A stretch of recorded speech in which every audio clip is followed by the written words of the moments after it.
Welcome to the Be Dead While Alive stream satsang, brought to you from the misty mountains of Costa Rica, from the Sat Yoga Ashram. Welcome to all of those who are attending the satsang online. We're in the midst of our annual rainy season retreat here at the ashram. And we've been in relative silence for the last couple of weeks, and with intense classes and meditations. So I'm sure that those who are here in this local space, as well as those listening online, will have interesting questions. No doubt profound questions about your own journey to self-realization. But actually, the whole process and the whole understanding is extremely simple and really doesn't need to give rise to any questions. Should actually put all questions to an end. I think the ancient metaphor that's most useful is simply that of the drop of rainwater that returns to the ocean. Perhaps a little more accurate would be a bubble of foam on a wave on the ocean.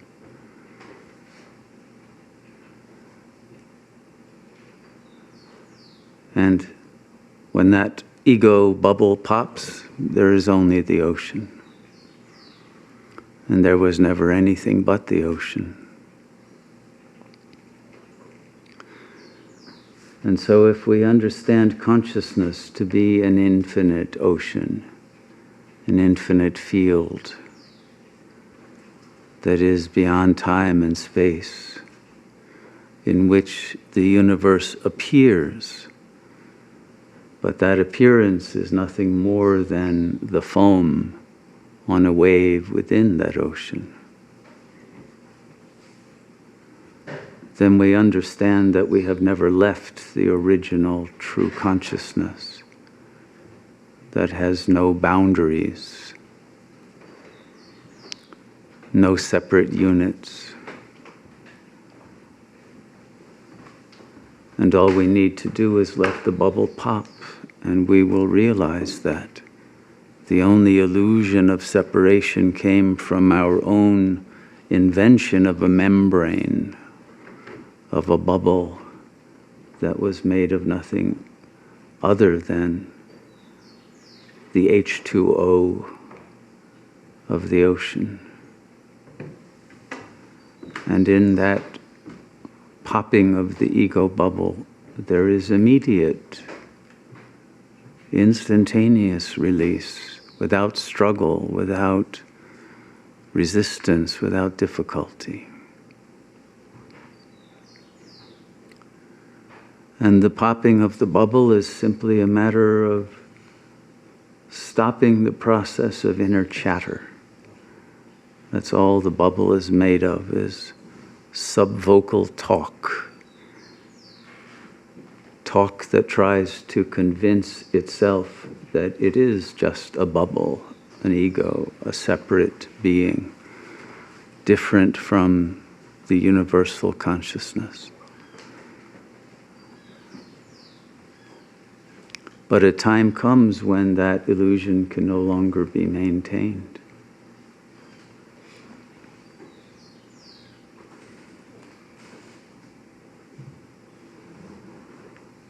And in the last moments, or the last stage of the process before the bubble decides to pop, it will go through a tremendous, chaotic, up and down struggle with itself because of the fear of its illusory death, the fear of the unknown, fear of the infinite,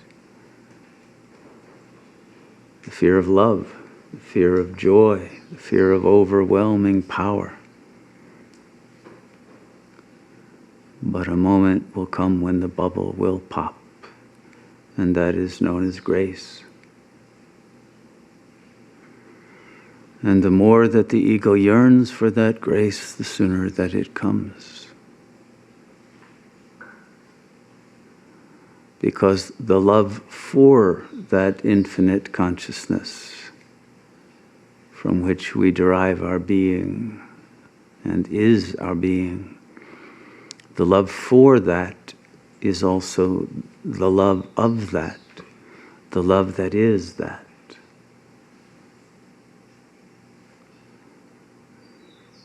And the love and the wisdom and the light and the power all come together as the membrane of the ego's self-talk dissolves in silence. The freedom and the peace that comes with letting go of all of the tension, the anxieties,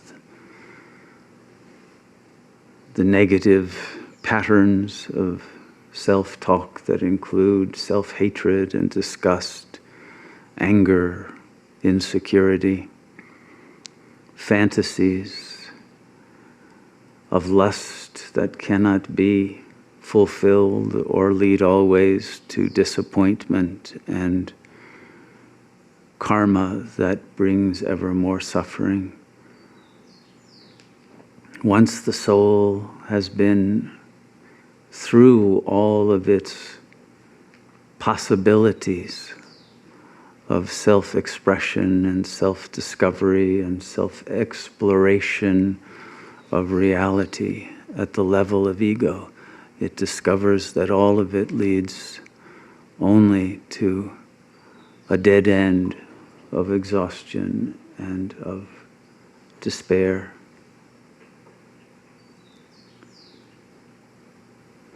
And a moment comes when one wants only release, only liberation, only freedom from one's own mind.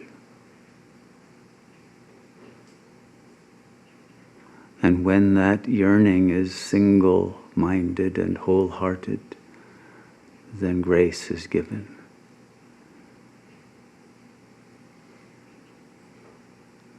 And the ego disappears.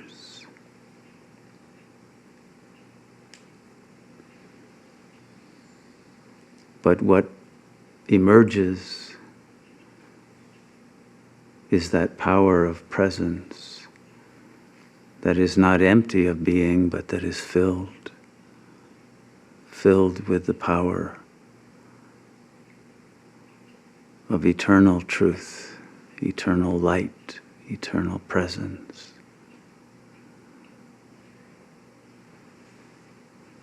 And a power of goodness, a power of moral strength, a power of understanding and compassion. But beyond all of that comes the power to redream the world that is realized all along to have been one's dream, and not a reality that opposes one and that one needs to conquer or flee from, or have a paranoid relationship with, or a feeling of disappointment. But that one is free to redream the world in its most perfect form, its most loving, its most beautiful form. Because consciousness is the source of beauty, of goodness, of love, of light. And because there is no otherness, there are no divisions and separations in consciousness in its real nature, the dream that is created from that field that has itself been liberated from egos and their fantasies, becomes a world of peace and a world of the perfection of the potentiality of consciousness in manifestation.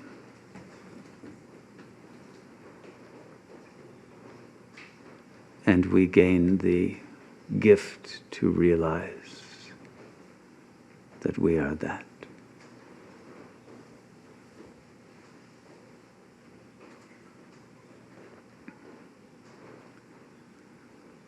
And so the attainment of liberation from the illusion of ego is the attainment of a kind of joy that the ego can never know, because it is also the ending of all the karma, all the suffering, all the weakness, all the inability to change the patterns of self-destructive behavior, and the ability to live free and to share the absolute bliss of that freedom with all, because all are recognized as manifestations of the One Self,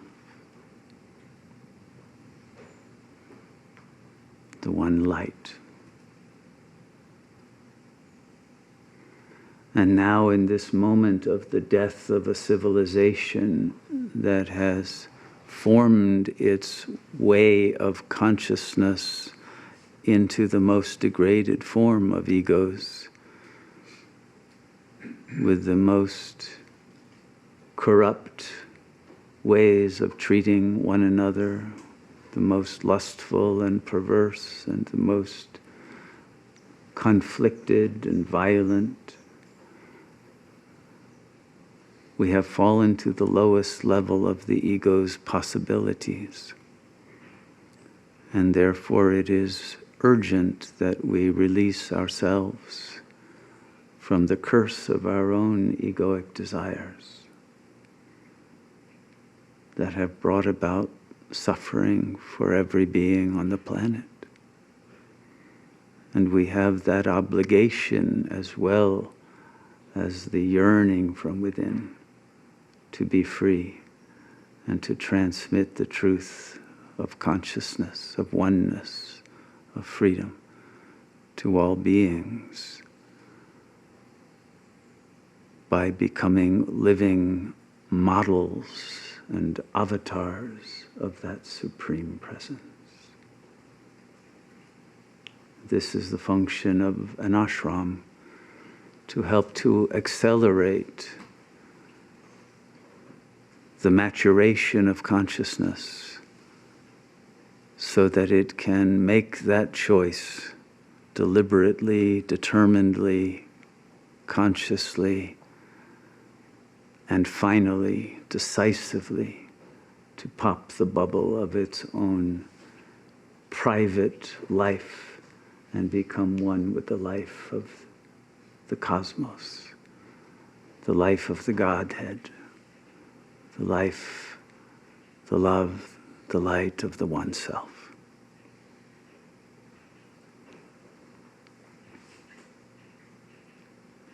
Not everyone is ready for such a path and such a metamorphosis from ego to self. Very few, in fact, are willing to make that sacrifice. A sacrifice that is all gain and no loss, but still from the ego's point of view, it cannot reconcile itself to its own disappearance.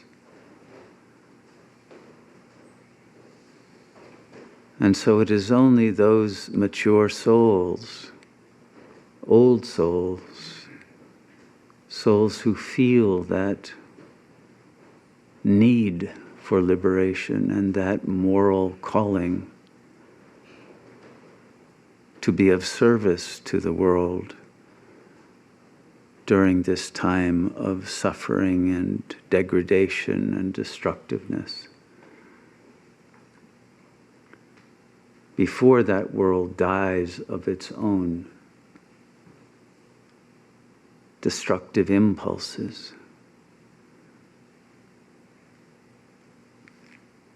to bring the seeds of a new world, a new age, a new consciousness into being. And those who are called to such a task, the great work of alchemy, those who are called to such a transformation, should know that this community is here at the service of all who seek to live in that highest truth and to offer a refuge from the hellish world of Kali Yuga.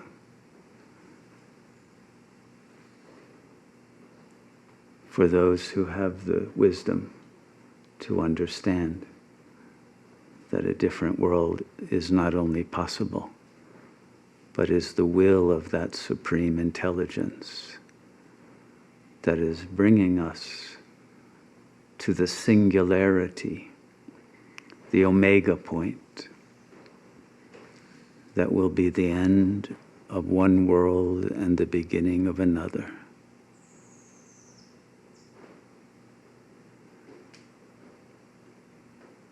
And those whose consciousness is able to reach the level of the world that is to be born now will be those who are able to usher others in through that stargate into the next cycle of time, and to be reborn with new forms in that beautiful kingdom that all religions have postulated and prophesied, and make it a reality. But to do that, we must make our own nature real, authentic, true, and abide in that truth, in that strength, in that wisdom, without falling back into the illusory and defiling attitudes and behavior patterns of an ego, so that the vibrational frequency of this new consciousness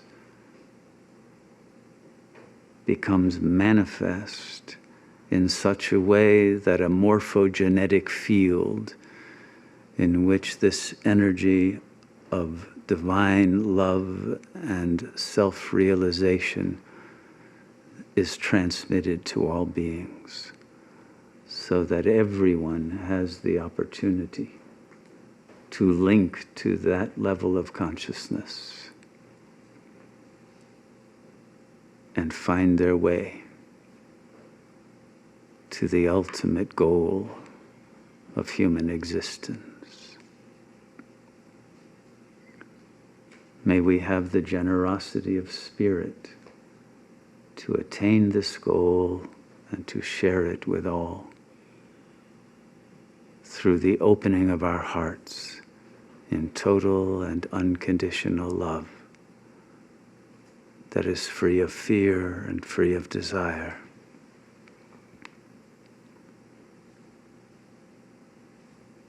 And that offers that power, that luminous, shining strength that can enable others to follow through the popping of the quantum wave function that brought egos into existence and effortlessly and painlessly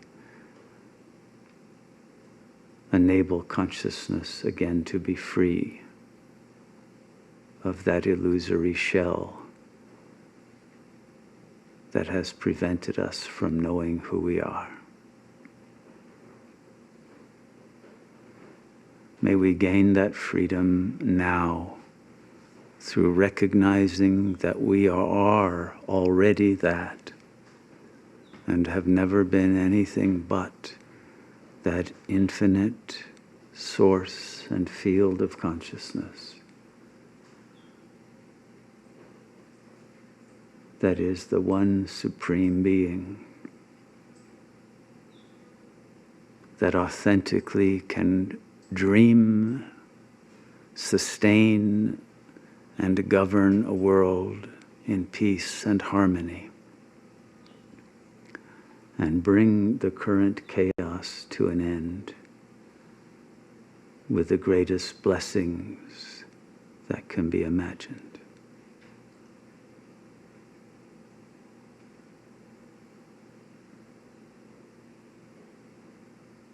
The more free we are of the ego illusion, the more we shall be tapped into that knowledge,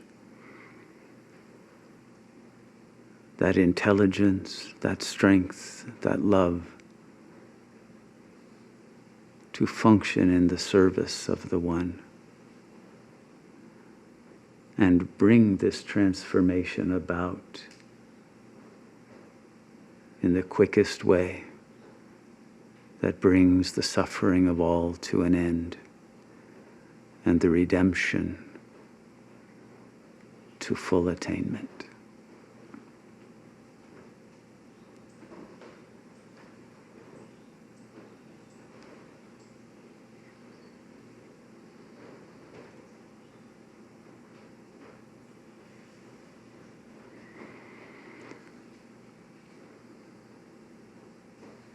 This is not only our destiny, but it is the deepest yearning of the hearts of every being. If we will only have the courage to dive into our heart, we will know this truth. And in our surrender to the truth and the source of the truth, we shall be free from all of those negative thoughts that have enchained us to the wheel of birth and death and rebirth, and enable us to know the bliss of liberation.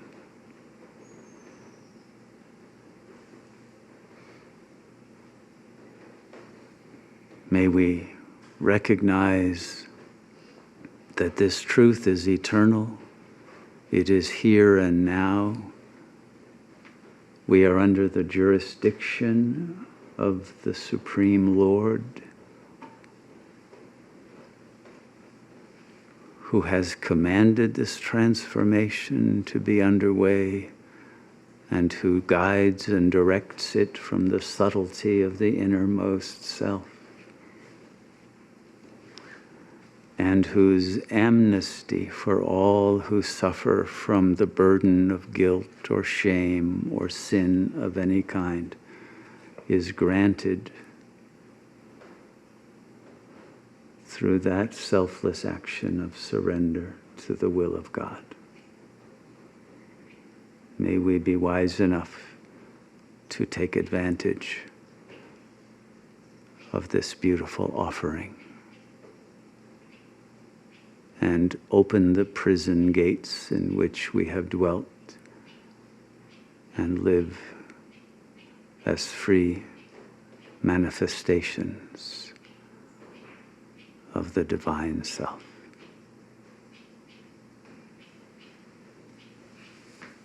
Namaste.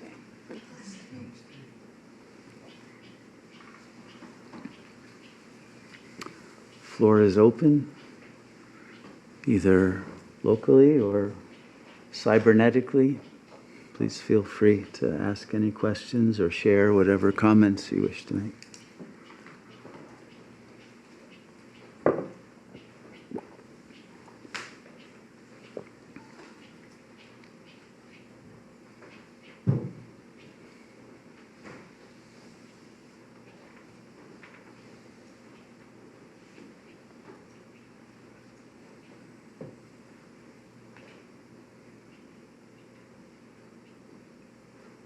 Shunya, we don't have any comments right now in the live stream, but Kirsten actually submitted a few questions. Well, she can ask them herself, no? No, I can't put them in Word, and I forget everything, so better you read it. Otherwise I have to... Well, that means you put it in words already. Don't be shy, Kirsten. You tell me what your question is. So it's again what makes the human experience human to all the yugas. So even the yugas where no ego is. What is the human experience special, seen from other manifestations maybe? Well, it depends on what you mean by human, because in the Sat Yuga we are divine beings, not really human beings. The human is a fall.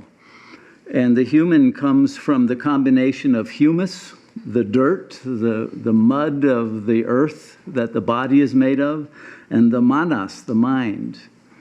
And so the human is a fallen state in which the mind is identified with the body, with matter, not with the supreme light and love and intelligence of God.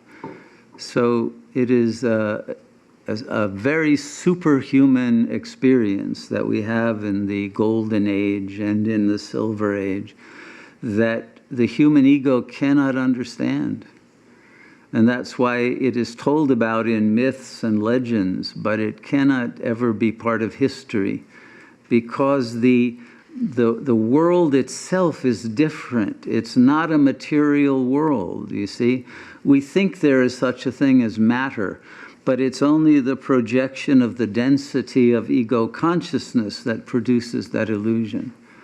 And in the world of higher yugas, it is a world in which there is infinite magic and miraculous possibilities, because matter itself is spirit.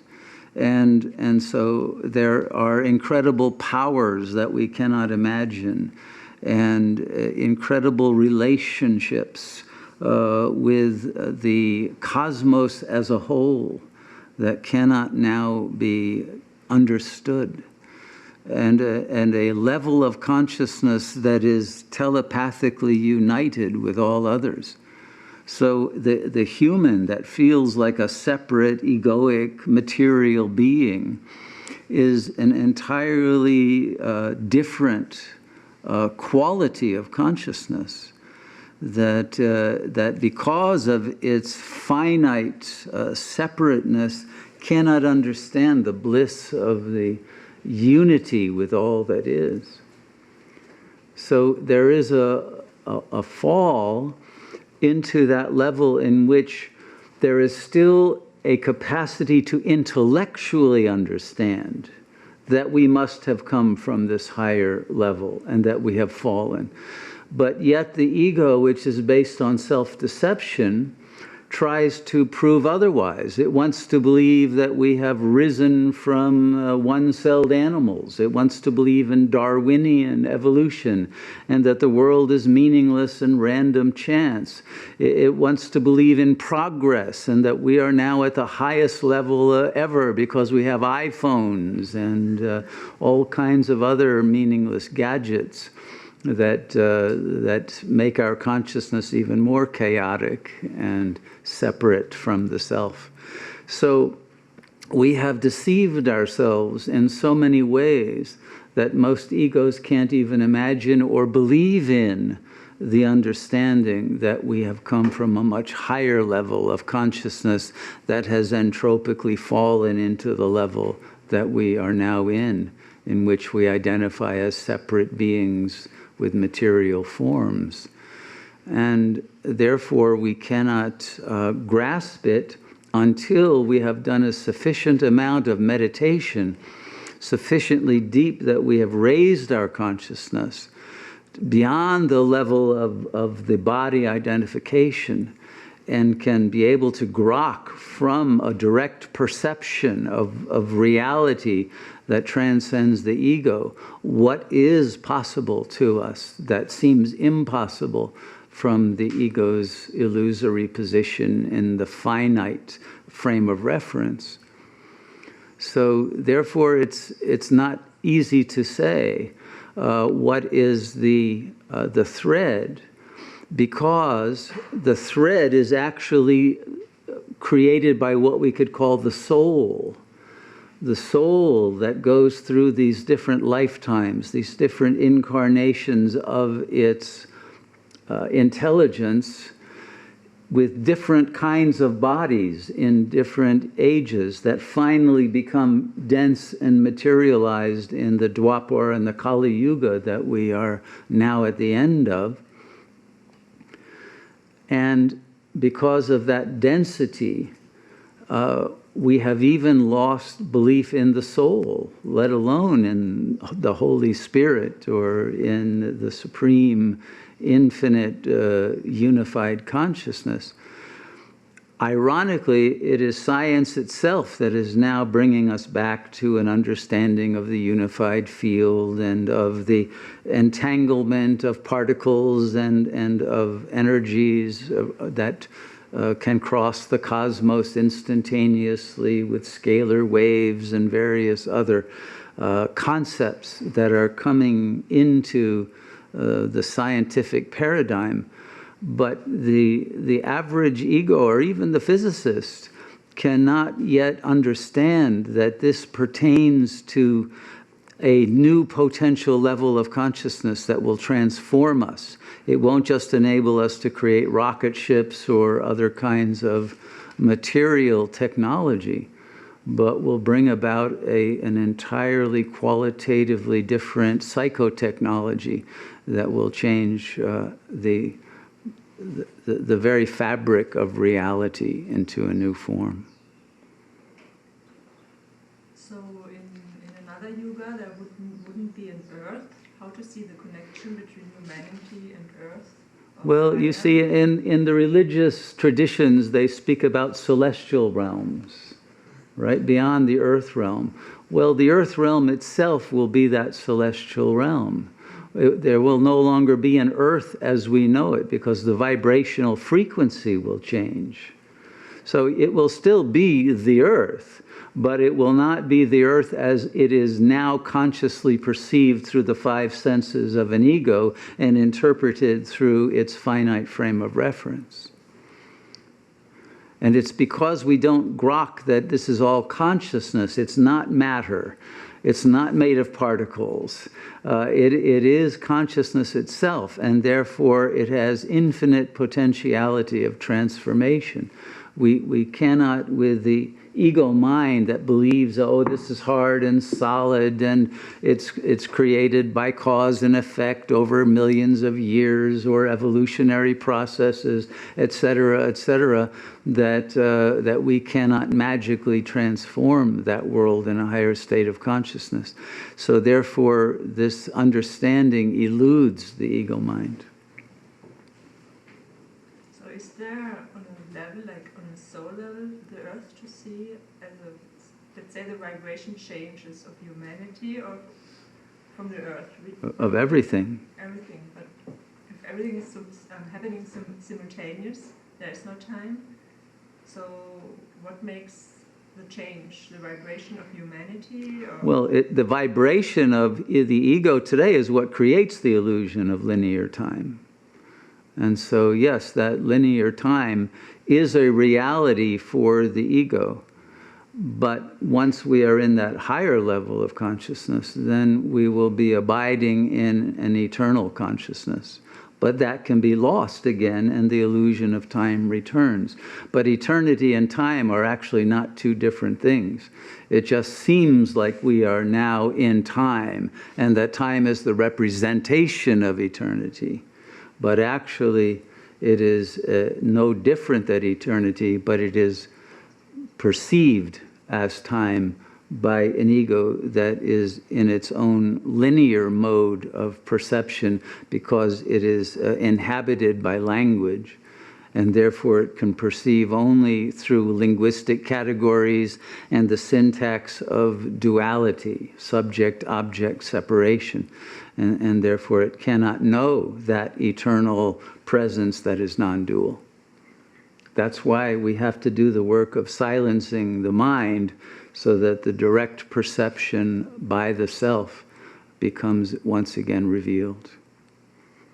This is the meaning of the revelation, the apocalypse, the revelation of the perception of the world as the manifestation of God. And that changes everything instantaneously. Thank you. Okay. We have a question from Dee Dee. Mm-hmm. She says, hello, Dee Dee. She says, Namaste, Shunya. So blessed to hear your words and to have the challenge of following your teachings. Her question is, how do we know if we're an old soul to be more able to attain consciousness? You're an old soul if you're attracted to this kind of discourse, and if you're attracted to meditation, and if you're attracted to liberation from the wheel of birth and death.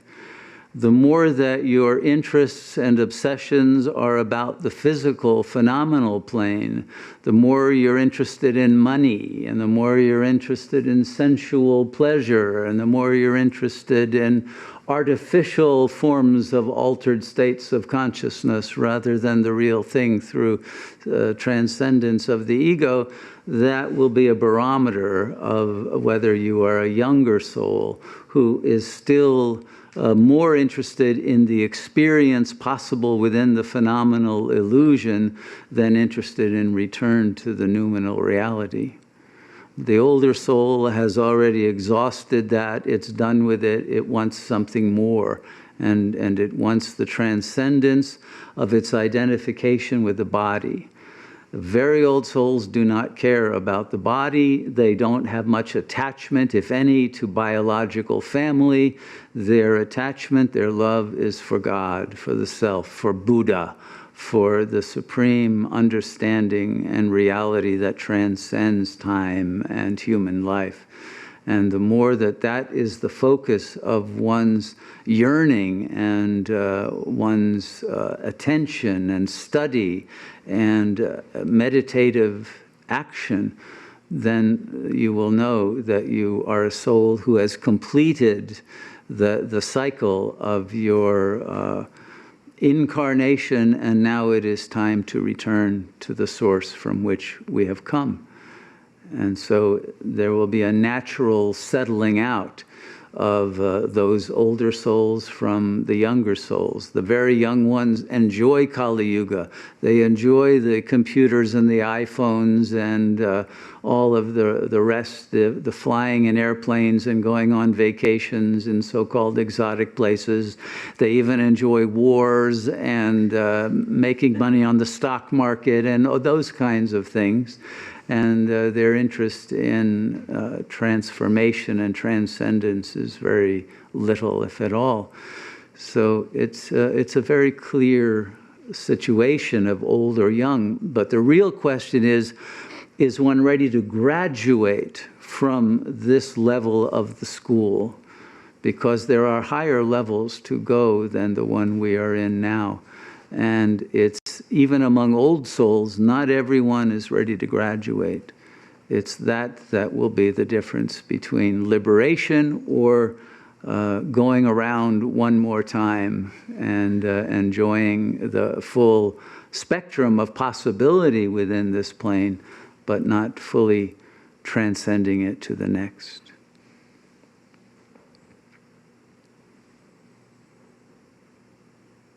I loved your comment about an ashram as a place for the acceleration of the maturation of consciousness. Having felt very immature most of my life, I agree that this experiment works. I think my question is not really a question because you answer it when you mentioned this comment that was brought up yesterday as well about free will, that with the exercising of your free will, you can instantaneously, in a way, mature your consciousness. But the lingering question I still have is, maybe because of all the clinical reading I do, the psychoanalytic reading, I feel there seems to be these things that have to be in place. Like you have to be able to contain your emotions, have a container. You have to be able to have a strong ego that even knows what its desire is to then renounce that desire. Like there's many, I could list 100 things that have to be in order for one's mind to even approach yoga. But is that real? I mean, or is it that what you said once, which is someone like Ramana, or we don't know, but possibly went through every single stage lightning fast, that you could potentially gain containment, know your desire, renounce it, drop it? Sure. Well, he's the proof of that. And as he himself said, he did most of that work in his previous lifetime. And so he was already at the final phase, and therefore it could be very easy for him. Even so, he had to go through a last level of teaching to graduate, but he did pass the test and graduate. So everyone does indeed have to attain that. But that's the reason for the Dharma and the vows. Those vows require self-containment, sacrifice, and all of the other qualities that you mentioned in order to be able to fulfill them and to lead a life that will be able to be so structured and so focused that one will be able to attain liberation. And that's why you have very few people who want to live in an ashram. They would love to live in an eco-village where they don't have to have the Dharma. They have the benefit of having an ashram nearby, but they can live their lives within the ego. But that would not help them achieve liberation. It would only dilute the work of the ashram itself, and would create more of a conflict between those who have had the strength to make the sacrifice, seeing others enjoying a lot of at least phenomenal benefits of being in both worlds. But you do have to make a choice. You can't be in two different boats. If you try to have one leg in the ego and one in the self, you're going to fall, and it won't be into the ocean of consciousness, but into the ocean of karma, and it won't be nice. So I think that the way that the ashram is structured, the way that one has to vow oneself to live a life of a great sacrifice of most egoic pleasures in order to, and sovereignty of the ego, autonomy.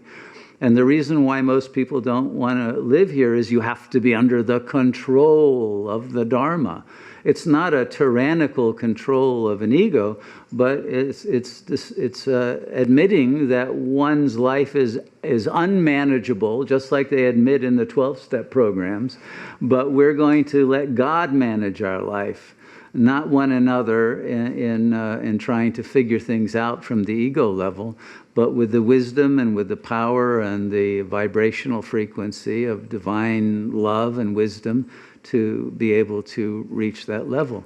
And if one doesn't have that yearning and that understanding that this is the highest way of life and it's worth making those sacrifices because of what can be gained only through that method, then those are the old souls who will find their way to an ashram like this.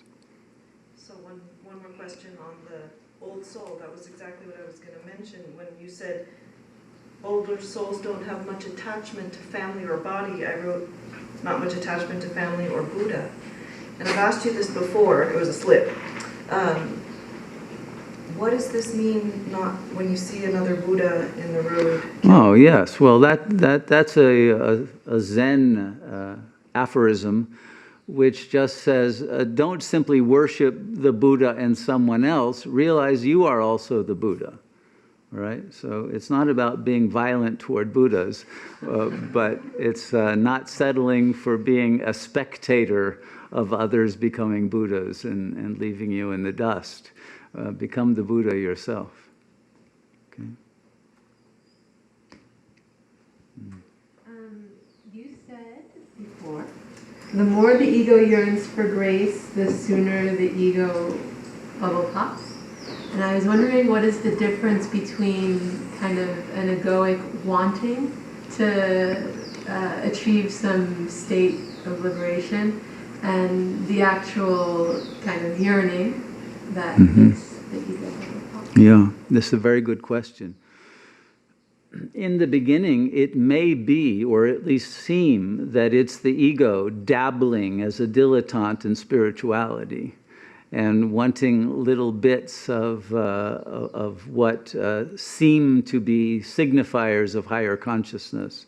And one will accumulate those kinds of things and events and activities. One will go to meditation retreats. One will have certain crystals in their room. One will go through various kinds of plant medicine ceremonies. One will do all kinds of things that will give the illusion of reaching higher consciousness. But then at a certain moment, it becomes realized that one is still stuck in the ego. None of these things have done anything to raise one's consciousness outside or beyond the level in which there is still suffering and negativity and behavior patterns that one is disgusted with, et cetera, and that's when the ego begins to turn inward more deeply, and the soul takes over the search. The soul's buddhi becomes activated and awakened. This is the beginning of Buddhahood. The awakening of the buddhi then leads to becoming the Buddha. The buddhi is that capacity for discernment that can tell when you're in ego mind and thinking thoughts that are not good for you, and when you're thinking thoughts that are good for you and that lead to going beyond thought. And gradually, as the buddhi takes over from the ego, then the real progress is made very quickly. But at first there will be a struggle between ego and soul, and that struggle has to be won by the soul. And the more that that one's yearning reaches an authenticity, both because you have that taste for the infinite and the disgust with the dependency of the ego on the other and on things and on events of partial or impermanent types of transformations of consciousness, the more that the center of gravity, you could say, of consciousness will shift from ego to soul, and then the ego will be absorbed into the soul, and the soul will easily surrender and be absorbed back into the spirit or the self, and the process will become complete. But in the beginning, yes, and that's why every tradition talks about it being a war, a struggle, battle between the devas and the asuras, the Bhagavad Gita battle in Kurukshetra, all of these different ways of understanding the internal conflict that comes when one realizes that one no longer wants to live in the life of the ego because it's scripted, it's programmed, and it has no free will.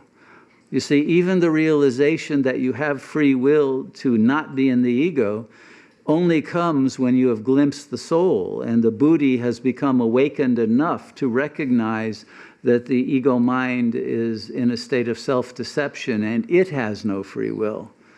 But that's because it is a character playing a part, a script that has been written, in fact, by the soul, and the soul has the ability to change the script.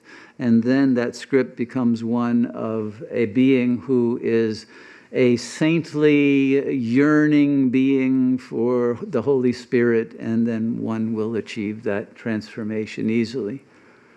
So changing the script and then acting in accord with this higher way of living will easily lead to the opening of the heart, and then the power of the self and that supreme love and wisdom and desire for liberation will then take over and guide the soul to the final stage. You have to just play along until the soul takes over. There's not really a choice. Well, you're like reeling in a fish, you know, that's very big, and sometimes you have to let it out a little bit, and then sometimes you pull it in. And then when you land the ego into the soul boat, then it's very easily to go to the rest of the way of the journey. The soul has to be eaten completely, devoured by God. Yes. This question, I think it's an old question. It's about, like, in the East at least, the householder and the monk. Like, and can the householder type find realization. Yeah, of course, it makes no difference. Right. So can you speak on that? Just because what you were just saying, it sounded like you have to go to an ashram, you have to... No, it's not that you have to, but you know, most householders don't want to achieve liberation. That's why they're householders and not monks. But if you happen to be a householder and realize you want liberation, and these days in most houses that's pretty easy to achieve, then you can do it without having to give up responsibilities that you now may have to children and to family and others, that other kinds of social commitments. You can do that, but it's much harder because you have less time and there's more attention and more need to be there in an egoic way for others. Few people will understand what you're doing. Why are you sitting in a room alone meditating instead of playing soccer, and all these other ways that you will become a misfit as a householder. Unless you can convince your husband or wife to join you in this and bring the whole household along, that can sometimes happen. But otherwise, it's a much more difficult path. But of course, it can be done. And it's if your yearning is great, you can do it in any situation. So yeah, you don't need to live in an ashram. But you may want to visit an ashram occasionally, get recharged, and be inspired to continue the journey and get to higher states. So it can be done by anyone, anywhere, regardless of conditions. Mm-hmm. It's also like the age we're living in. That's why there's only a few of these. That's correct. A few sages. People that are lost going to these. Yeah. Those are all dead now too, you know. There's very few living sages in the world. In a different age, it would be normal to be in this group. Yeah, of course. That would be normal. Even subnormal in the Sat-Yuga age, yes. So it's just we're in a time when this seems miraculous, Mm-hmm. but it's just because of the relativeness of it. That's right. Okay. Mm-hmm. A question from CK. They ask, do you think we will remember Kali Yuga when we die physically to this body at graduation? Oh, at graduation, no. Why would you want to? No, you'll be in the light and the eternal presence, and you will realize that it never even existed. There was no Kali Yuga. It was only in the imagination of an ego that never existed, and that delusion will disappear forever, thank God. Yeah. A question from Keela. Hey, She Keela, says, nice to know you're listening. She says, how do we live in the world outside of an ashram and devote towards this evolution? Mm-hmm. Well, that was kind of what we started to deal with in the last question. I think if your attitude is one of wanting to live a sacred life, you can make your life sacred in any situation that you're in, but you have to be very strong, you have to set boundaries, you have to let people know that your values are for liberation, not simply for sensual pleasure and small talk and going to the movies and doing things that most people in the Kali Yuga world are into, and have the strength to continue despite the fact that you may not have much of a support group behind you. And the more that you are willing to do that, the more you will be respected by others who see your change and your higher level of happiness and of wisdom, and more people will come to you for your support and will wonder, where are you getting this invisible support that we don't seem to have? And you will be able to transmit that to others. And you will find that other people who are on the same wavelength will somehow find you, and you'll find them, and gradually a kind of a sangha can develop even in a householder situation that will create an energy field that will enable all the boats to get lifted into the high tide of liberation. So just keep going with it, have faith, have a practice that you do religiously, to use that word, perhaps in a sense of total discipline, and to not look back. And if you keep going forward, you'll find that you will be in a trajectory of ascension that will lead to liberation faster than your ego could imagine.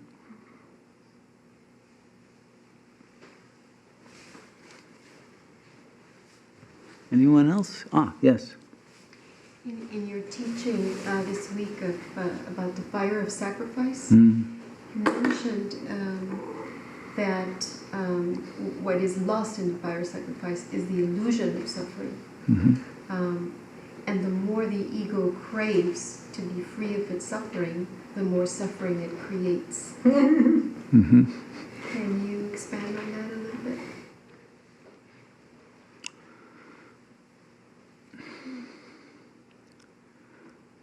Most egos who are content with the Kali Yuga life don't realize how much they are suffering because they're in a state of denial and a state of projection and a state of a false compensatory egoic mode of operation in which they suppress the parts of their ego that are suffering. So they can put up a false front with a smiley face and tell other people how happy they are and how well they're doing and how much money they have and all of that, right? So the ego can do that as long as it's willing to live in bad faith in an inauthentic life. But as soon as you begin to want to be authentic and you do enter into that fire, then the more those defenses and those denials and those bad faith forms of self-deception are burned away, and you have to face the suffering, and it increases. And the more that you put yourself in the position of being separate from what you want to be, then the agony of that separation is greater. And this is why it behooves one who has made this decision to sit in the fire of sacrifice, to realize that you're not someone in a fire, but you are the fire. The fire is your consciousness. And the sacrifice of the ego is not a loss. It's not a form of suffering, but it is, in fact, bliss. But as long as you're within the frame of reference of an ego desiring to reach the bliss, then there will be more and more agony of not knowing you're already there, because you're still identifying with what has to be burned rather than with the fire that's doing the burning. But in fact, that's what you are. And it's that realization that brings liberation. Okay? Mm-hmm. On that point, thank you. So there seems to be this awakening to the karmic situation of suffering. Mm. And so in this yearning to burn the ego Mm-hmm. and its whole house down, that was very prominent in my own process. Mm. And I've noticed now, perhaps it's come from this look also that I've been noticing in Sri Ramana's pictures. It's kind of like a side glance. And it kind of is looking up. And it's just has captured this consciousness. Mm-hmm. And it comes to mind that somehow, I don't know, it's perhaps I'm linking it, the sense of being transcendent of this ego sacrificial plane of consciousness Mm-hmm. that has brought a great feeling of liberation and of laughter in this consciousness as I have focused. Really for the first time asked, I've seen it before, but asked, what is it communicating? Mm-hmm. And and just sitting there because, you know, I can figure it out, and accept that now I have this sensing that it's this laughter that I'm starting to hear myself laugh any time the fish in the ego, right, is trying to hook the booty into taking the bait, and then there's this release of laughter that comes. So I'm sure you can have a much more liberating explanation. No, I agree with you. I think what you see in Ramana's face is that he gets the joke, you know, the cosmic joke. And he's on the line of God's sense of humor about it all, and recognizes the unreality of all of this, and isn't disturbed by any of it, and realizes that there's nothing that he needs to do. He doesn't need even to teach. He doesn't need to say a word. And everything is happening automatically as a result of the consciousness itself that he is now one with. And so he's already liberated from any duties in regard to having to accomplish anything for God, because there's no longer any separation. And so whatever happens is happening automatically, but he's in bliss and not participating any longer in the illusion.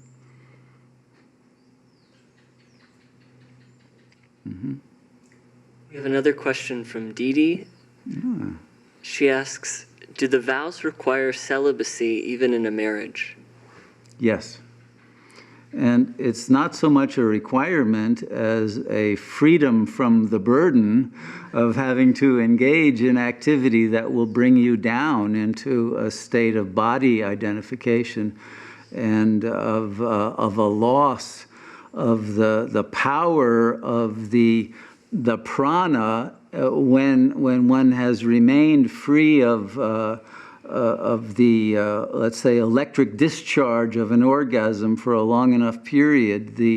The brain gets filled with extra amounts of power that allow it to function at a much higher level of soul consciousness rather than ego, and to raise one's vibrational frequency in order to be able to sublimate desire into a complete love and yearning for consummation of union with God.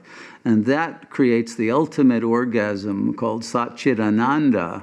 And that is so much better than anything you can get from sex that people are very glad to be released from that burden of misbehavior that brings people down and into disappointment, into having to take care of children, into a life of attachments and of let's say, power struggles with other egos with whom they have become karmically enmeshed as a result of those activities, and of a kind of dependency that comes with the sense of needing that kind of satisfaction being given by the other, and anger when it isn't given or given in the way one wants it, and et cetera, et cetera. And it creates so many problems and so many conflicts between people in a marriage that I would say it's the leading cause of divorce. And so one can, I think, only have a happy marriage if one is in a Brahmachari marriage. And then both parties are supporting each other in the attainment of liberation. And that is a true proof of love. And so those who love one another will want the best for the other, which means they will want the liberation from body consciousness, and will support their solitude and their need for the space and the time to gain that level of consciousness in which they can become avatars and serve the world in that highest way. And if both parties to the marriage can do that together, that's the most beautiful attainment that can be offered as a model of how we can live together in divine love.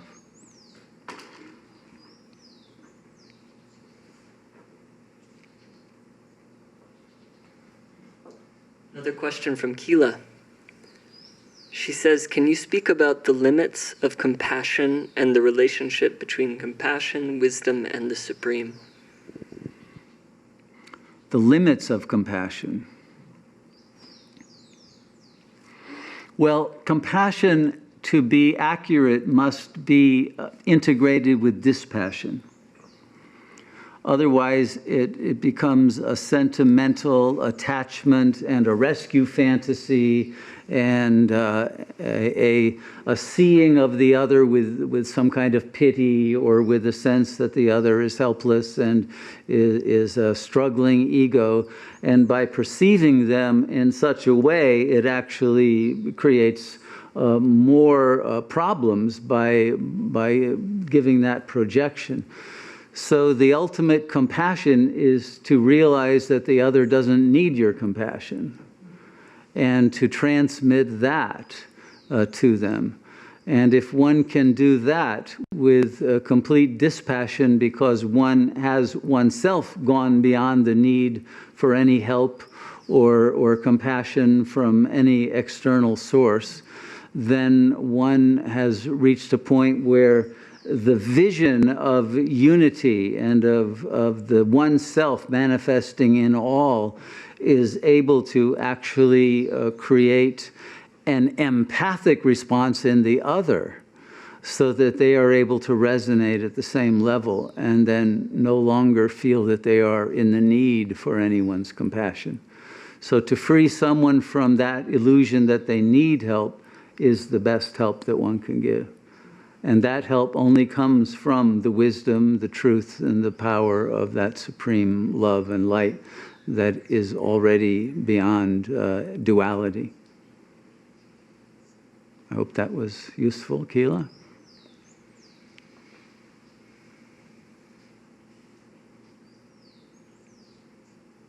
Do you have your hand up, Bajra? Yeah, go ahead.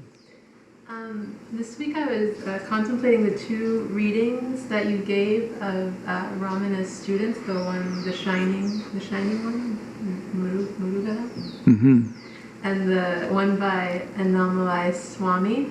And it seems like they were kind of expressing two different, I don't know if it's approaches or experiences on their paths, like Muruganar was saying Atma Vichara is the way, and Annamalai Swami didn't even meditate basically for 10 years.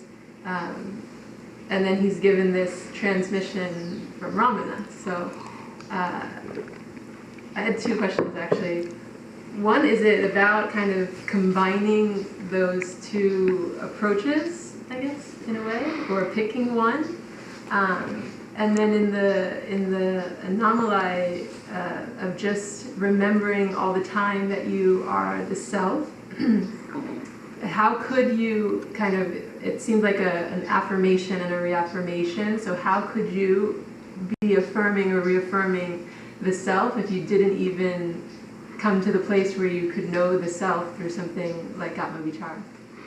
Okay, first of all, everyone needs different medicine.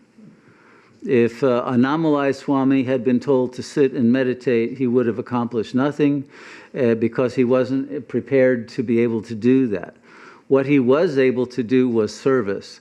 And that service on behalf of Ramana and the ashram and God raised his consciousness, ended his karma, brought him to a point where he was mature enough and ripe enough to be able to receive that one Shaktipat shot that brought him into liberation in an instant. So for him, that was the accurate way to go. And if he had done any other way, he wouldn't have made it. And Ramana was aware of that. And so he was able to learn to meditate while doing the very heavy labor that he was doing as the one who was doing the construction of the buildings of the ashram. And his path, his way of doing Atma Vichara, because it was that still, was actually a more difficult kind of meditation, because to meditate while you're working or drawing up blueprints or doing whatever is involved in building it requires a tremendous focus to be able to keep the inner and the outer in alignment and everything flowing smoothly without the ego getting in the way. So he actually got very advanced training, but of a unique kind. And the reason why he could do this was that although he may not have had an internal direct experience through meditation of the self, he got it directly from his relationship with Ramana. So by looking into the eyes of Ramana, he recognized the self. That's why he was there, and he was surrendered to the self in the form of Ramana to do whatever he was asked to do. And it was that total surrender of his own will that brought him to the state of purification, where then when he was ready, he was able to immediately transcend without having to do formal meditation. Whereas Muruganer was a poet.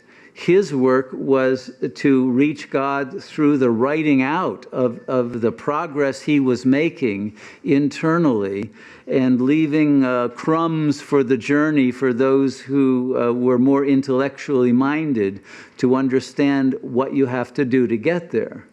And to be able to put that into such poetic beauty that a reader of those poems would realize the truth and the authenticity of this path. So he was doing another kind of service. Annamalai was building the actual buildings, and Muruganer was building the philosophy, the literature, the canon that enabled others to come to Ramana because they could read it. And some would read the writing and be liberated without even going to the ashram. So both of these kinds of service were necessary. Each one came with the ability to do those different kinds of service, and were happy to do them. And Ramana was able to see what each one needed and allow them to reach fulfillment in their own unique ways. Okay, and that happens in this community as well. And so everyone has a different path that's based on the service they're doing, as well as the formal meditation and the individual session work, the transformation that is going to be different for everyone because of different ego structures and resistances, and different ways of developing their capacity for expressing the truth of their being, whether it's through drama or music or some other art or some other way of serving creatively that develops that ability of the chit to be reunited with the ananda and to make one as an instrument of that divine beauty that in itself is a manifestation of godliness. And so everyone in their functions in the ashram is participating in the bringing about of a city of God. And that in itself makes us into that level of consciousness in which godliness is natural to us and is shared with all those who come to visit.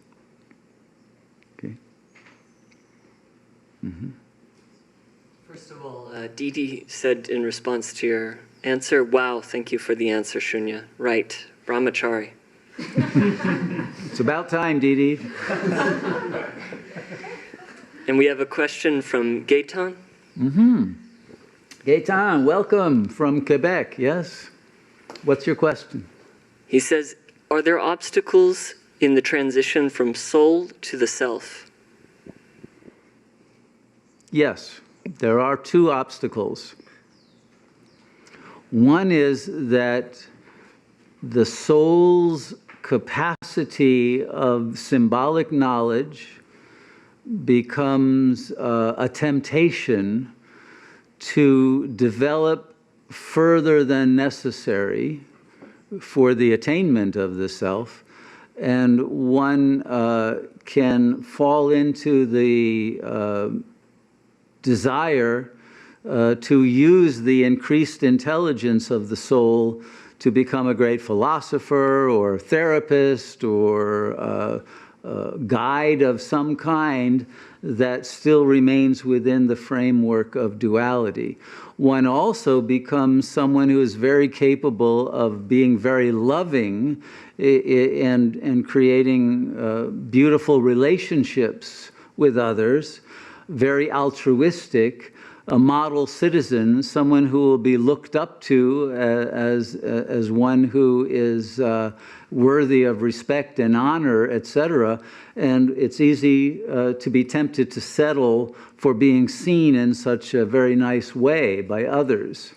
And one has to reach a point where you don't care how you are seen, and you have no interest in developing philosophical nuances and sophistication and subtlety to impress others. Once you have reached the understanding that the symbolic can take you to, and then you want to sublimate the intelligence and the love to be totally focused on the self, on God, and to transcend the illusion of being a someone in a world doing something to that presence that is completely beyond the personal.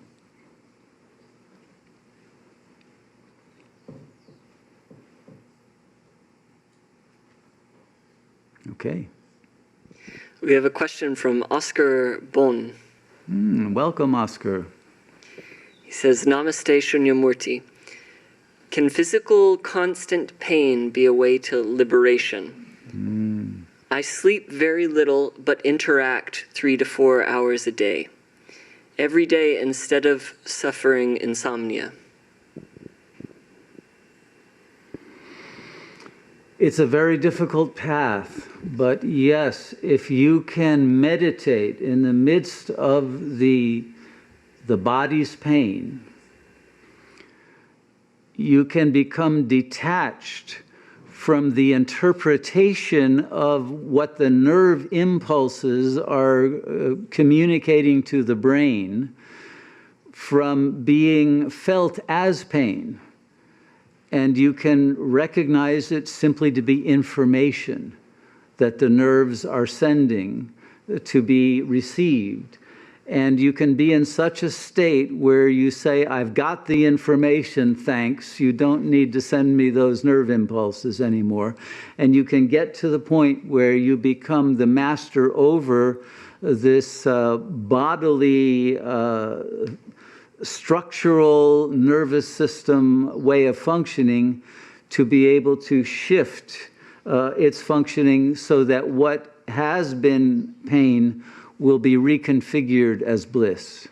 And by realizing you're not the body, but you have to completely end all desire to function as a bodily being, to transcend that and to live in the self that is bodiless, will enable you then to use the body in the most effective way and become a great teacher for others who have bodies that are also producing pain, and be able to teach them how to turn that pain also into peace and joy and bliss through the transformation of your relationship to the nervous system and the body identity, and to make a total connection with the source of bliss that is then able to be incarnated and to fill the body with such light and such power and such transcendent bliss that the phenomenal nervous system itself is transmuted into a new form of functioning that will serve you at the highest level. So I hope that you will engage in that and come back for another round of meditation here, and we will work on that together.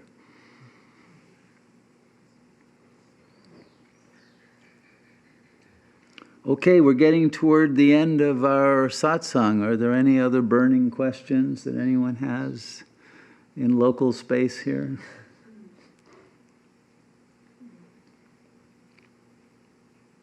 Yes. Last one. Lately in my meditation practice, it's been very peaceful and blissful, eyes closed, but as soon as I open my eyes, it's like ego chatter and projection and the opposite. So today I was thinking, well, maybe I should meditate with my eyes open, and that would be helpful, but I thought you might have a... Yeah, I think meditating with eyes open is very good. In fact, meditating always while you're working and walking around and whatever you're doing. Yes, absolutely. In fact, I'm thinking of doing some open-eyed meditation guiding here in the next couple of days. So yes, I think it's a good practice. At the ashram where I spent a lot of time in India, it was always open-eyed meditation. They didn't let you close your eyes. You know, you'd be hit for that because it's much more easy to fall asleep or to fall into reverie and fantasies with your eyes closed. On the other hand, with the eyes closed, it's also, if you are really dedicated to meditate, easier to withdraw from the distractions that your eyes will produce in the world. So very often those who meditate with eyes open will stare at a candle flame or at some particular point in order to not have the eyes wandering around looking at things and then thinking about what they're seeing. So you have to be very, let's say, one-pointed in your internalized focus if you meditate with the eyes open. So it requires perhaps more internal discipline to keep the mind silent when there are all of these things to think about or comment on subvocally. So ultimately, for some people with the eyes open, it'll be harder, others it'll be easier, but try it both ways until your life is a meditation, regardless of whether your eyes are open or not, or even whether you're awake or asleep. Okay.